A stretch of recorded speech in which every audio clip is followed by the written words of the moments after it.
Hey, all you cool cats and kittens, it's your favorite history teacher, Beckett again with another historical video. And today we finish Unit 3, Chapter 6. We finish World War I. Well, technically we finished it last video, but today is the completion of the chapter. So without further ado, let's get right into it. All right, the war's impact. Again, the war's impact on America, also the world, but, U.S. history. We're going to talk about what it means for the United States. All right, that was your warm-up. Objectives. We're going to analyze how economic problems led to labor strikes and racial unrest. And we're going to explain how the Red Scare led to a violation of the rights of many Americans. So, economy problems. By the end of World War I, brought up upheaval to American society. When the war ended, government agencies removed their controls on the American economy. This released a demand in the economy. So people raced to buy goods that had been rationed while businesses raised prices they had been forced to keep low during the war. By doing this, it resulted in rapid inflation that increased the cost of living. The cost of living is the increase in the cost of food, clothing, shelter, and other essentials. Kind of like today. So with orders for war materials evaporating, factories that were making war materials started to lay off workers. And returning soldiers found that jobs were scarce. No one was hiring. So inflation causes strikes. Many companies have been forced to raise wages during the war, but inflation threatened to wipe out all the gains they had made. Workers wanted higher wages. Companies wanted to hold down wages because inflation was driving up operating costs. So now companies are the ones that are being forced to raise prices because workers are being paid more. But now that they want to keep wages where they are, but inflation is increasing, it's a hot mess. So the number of participants in unions also increased, and they were able to organize and have better strikes. Companies also wanted to break the power of unions had made. So in 1919, more than 3,600 strikes occurred, involving more than 4 million workers. So we're going to look at some strikes in particular, like we looked at before in the late 1800s. So the Seattle strike, it involved 35,000 shipyard workers that demanded higher wages, shorter hours. Soon after, unions decided to join up with the shipyard workers in a general strike. And a general strike involved all workers in a certain area, not just the shipyards. So now 60,000 people are on strike. It's going to paralyze the city for 5 days. Eventually, workers will go back to work without much gains, but general strikes worried Americans because they are a more common tactic used by communists in Europe. And, just uniting the workers together made Americans believe that workers were trying to start a revolution. And at this time, a communist revolution was occurring in Russia. And so we Americans believe that communism is a bad thing. Here you go. Strike called all unions to go out. Announcement of strike. Seattle Union Record. The Boston police strike, one of the most famous strikes in 1919, happened in Boston, where 75% of all police officers walked off the job. It's going to lead to riots and looting. Hello, no police officers. And soon, Governor Calvin Coolidge will have to send in the National Guard. When they tried to go back to work, the police commissioner refused to accept them and hired an entirely new police force. Coolidge agreed that those officers should be fired. And in response to this, Coolidge caught national attention, and Republicans in government chose him as a candidate for vice president in the 1920 election. Please vote to strike tonight. Walk out at 5:45 p.m. Roll call. Steel strike. Now, shortly after Boston, one of the largest strikes in history took place when around 350,000 steelworkers went on strike for higher wages, shorter hours, recognition of their union. The leaders of the U.S. Steel Company refused to meet with the union's leaders. They used anti-immigrant epithets to divide workers. Many were immigrants and blamed these foreign radicals, and they will call for loyal Americans to come back to work. So they will hire African Americans and Mexican Americans to keep producing while the strike occurred. Funny how that works. I mean, it's not funny, it's ironic. And it's a bit hypocritical. Clashes between company guards and strikers frequently occurred. In Gary, Indiana, a riot broke out that left 18 workers dead. The strike ended, but the failure to resolve it will set the steel industry back a couple of years because there's a lot of animosity between the workers and the employers. The strike has failed. Go back to work. This is Uncle Sam yelling, go back to work in different languages. All right, race riots. So post-war turmoil in the United States was also reflected in the increased racial and social conflicts. The economic shift away from wartime economy was affected by the movement of many African Americans to the north during the war to take factory jobs. The Great Migration, the first Great Migration. Something tells me there's going to be a second one.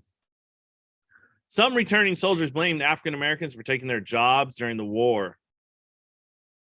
So frustration and racism combined to produce violence. In the summer of 1919, 25 race riots broke out over the country. It began in July when a mob of angry whites burned shops and homes of in an African American neighborhood in Longview, Texas. A week later in Washington, D.C., gangs of African Americans and whites fought each other for 4 days before the troops got the riots under control. So here's, I believe this is in Chicago, when the Chicago race riots.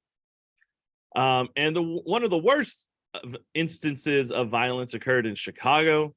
African Americans went to a whites-only beach. Remember, this is Plessy versus Ferguson, separate but equal. So there's a, colored only beach, whites only beach. Well, the African Americans went there, and the whites will soon beat up and stone an African American teen to prevent him from coming back to the beach. He will eventually drown. African Americans across Chicago were outraged, and they will attack white neighborhoods, vice versa. And in the end, 38 died total, 15 whites, 23 black, and over 500 people were injured. Other unrest resulted because of Americans' exposure to different European ideas of race and sexuality while serving during the Great War. Remember, the Great War is what World War I was called before World War II. American homosexuals found new inspiration to more visibly participate in modern American life. In somewhat a similar fashion, African Americans were inspired by their own wartime struggle for democracy to fight for equality and civil rights at home. The NAACP, the National Association for the Advancement of Colored People, experienced a surge in post-war membership during the period and launched a new campaign to pass a federal law against lynching. All right, so test question. Communism threats. Since the late 1800s, threats of communist ideas will spread, and they will blame immigrants for these labor problems. The strikes of 1919 helped fuel fears that communists were trying to start a revolution in America, and it's called the Red Scare. Technically, the first Red Scare. As you recall, Bolsheviks and Lenin took control of Russia and withdrew from the war. And Americans also became very anti-German during World War I, but when Russia pulled out, it helped Germany. Soon, they will expand their hate towards Germany to expand to communists. Americans associated communism with being unpatriotic and disloyal. Now, communists took over a country, and the thought was that they would start revolutions worldwide. And if you recall, that is what communism tried to do, is start revolutions worldwide. Americans were concerned that workers were going to use strikes to start a revolution because, as Karl Marx predicted, the proletariat, the workers, would overthrow the bourgeoisie and own the means of production. Yeah, you remember that. Red Scare begins. So in April, the Postal Service intercepted 30 packages addressed to leading business people and politicians that had a trigger to explode upon opening them.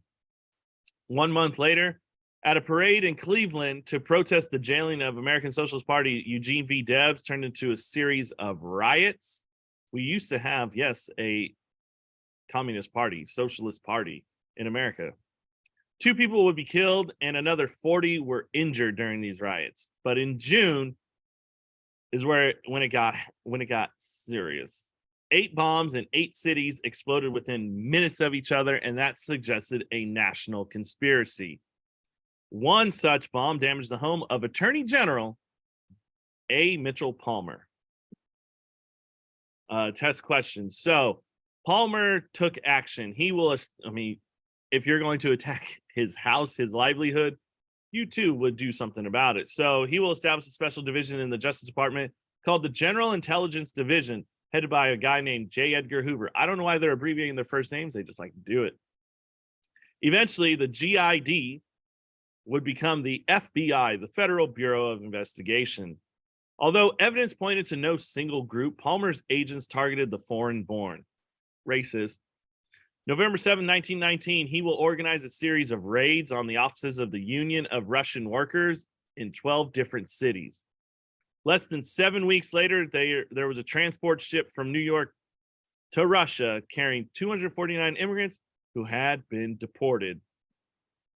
That's A. Mitchell Palmer, a guy you probably don't want to mess with. That's the FBI.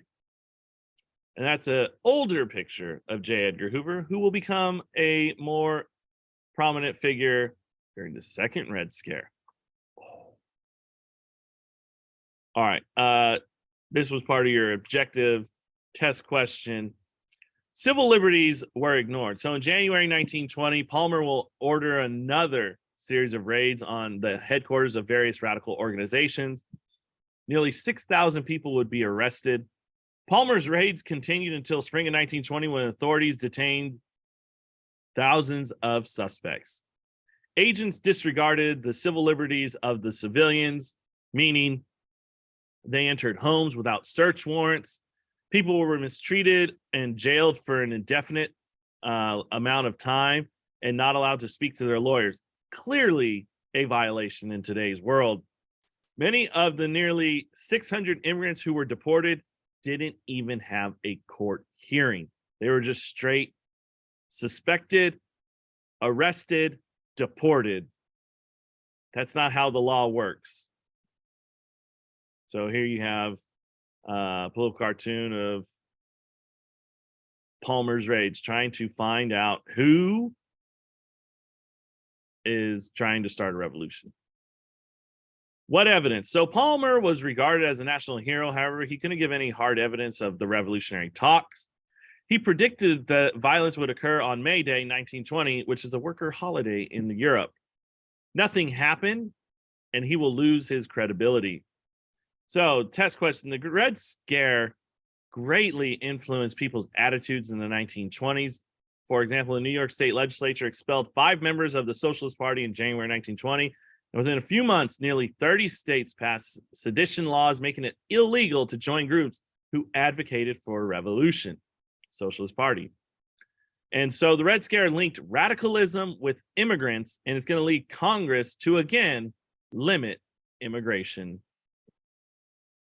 Come unto me, ye oppressed, Europe, anarchist, Statue of Liberty.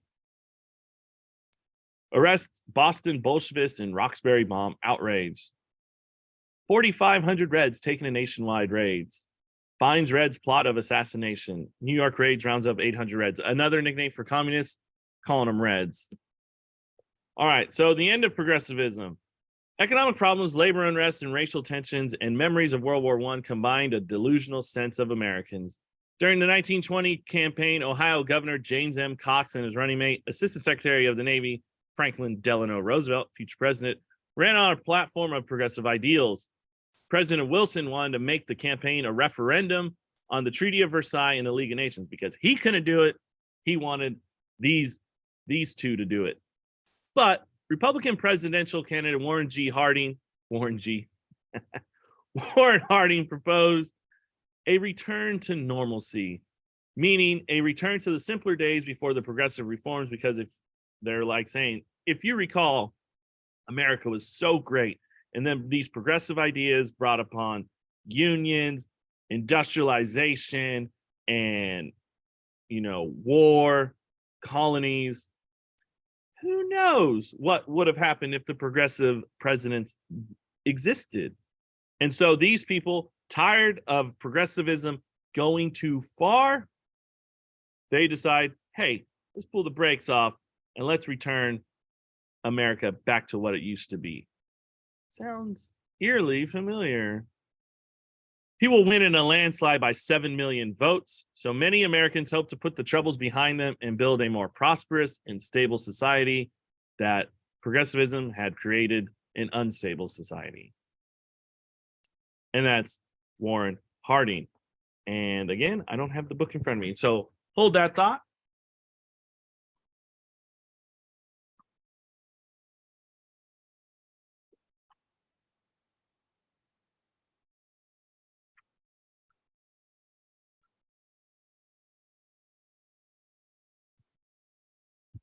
All right. So your homework will be page 277, 2 through 4, as always.